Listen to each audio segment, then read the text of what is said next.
राजगढ़ की गौरी अपने माता पिता की इकलौती संतान थी। गौरी के पिता मेहनतकश किसान थे। वो सारा दिन खेतों में काम करते। गौरी अपनी माँ का किचन में हाथ बटाती। वो जंगल से लकड़ियां बीनती और माँ के चूल्हे में मदद करती। एक दिन वो जंगल में लकड़ी बीनने गई थी कि तभी उसे रोने की आवाज आती है।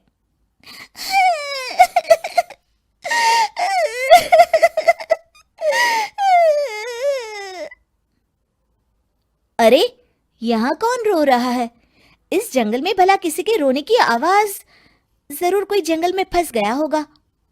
वो देखती है तो उसे एक परी दिखाई देती है जिसका एक पंख टूटा होता है। अरे, तुम कौन हो और क्यों रो रही हो?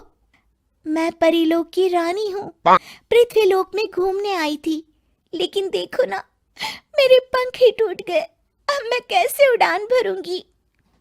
अरे, इसे जोड़ना तो आसान है। रुको, मैं अभी जोड़ देती हूँ।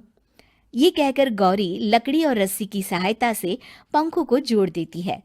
परी अपने जुड़े हुए पंखों को देखकर खुश हो जाती है और गौरी को वरदान देती है कि वो पूर्णिमा की रात किसी भी चीज को हाथ लगाएगी तो वो सोने की हो जाएगी।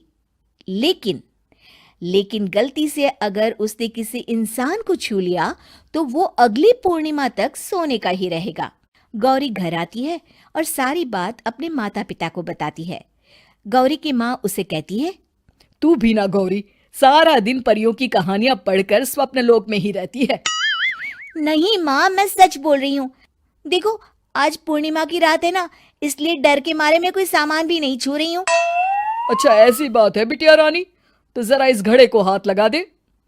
गौरी घड़े को जैसे ही हाथ लगाती है वो सोने का हो जाता है।